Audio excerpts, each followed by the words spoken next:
এর হলে কাফের সন্ত্রাসে ভয় পায়, ভয়ের কি আছে এখানে?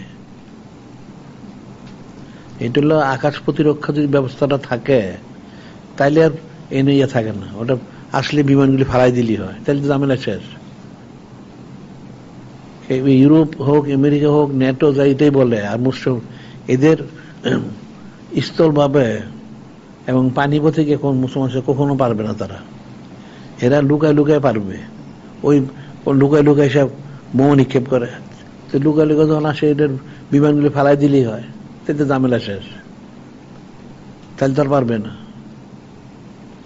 আকাশ প্রতিরক্ষার ব্যবস্থাটা শক্ত করা উচিত সবাই মুসলমান দেশে।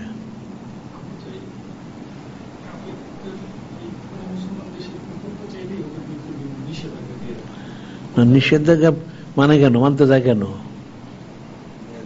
তোরা করতে পারো, আমরা করতে পারবো না কেন? ফেলতে হয়ে গেল, মুসলমান এক হয়ে গেলে তো পারে না।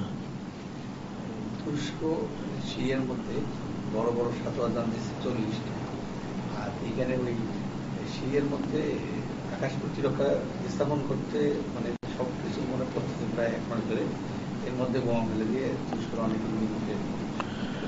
এটা তারা আগেই তাদের প্রতিরক্ষা আকাশ প্রতিরক্ষা নেওয়া উচিত ছিল, তারপরে বাকি কাজ করা উচিত ছিল। এটা তো তরতিব জানে না, সব গুছিয়ে তারপর আকাশ প্রতিরক্ষা, এর মধ্যে তো ধ্বংস করে দেবো ঠিকই আছে।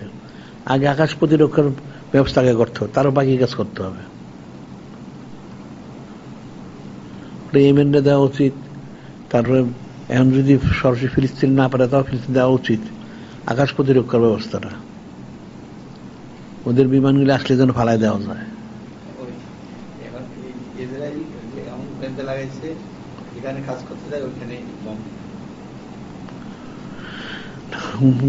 তাদের গোয়েন্দারা করে কি? হ্যাঁ, এটা কথা হইল নাকি? এদের গাফলতি আছে।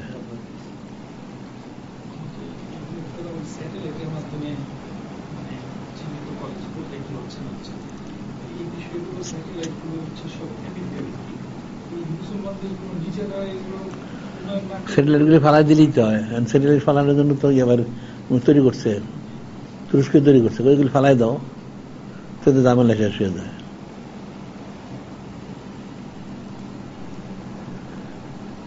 এদের মুসলমানদের গাফলতি আছে, চরম গাফলতি। এই গাফলতির কারণে তারা সুযোগটা পায়। তারা নিষেধাজ্ঞা দিলে মানুষ তোমরা করতে পারো, তো আমরা কেন করতে পারবো না?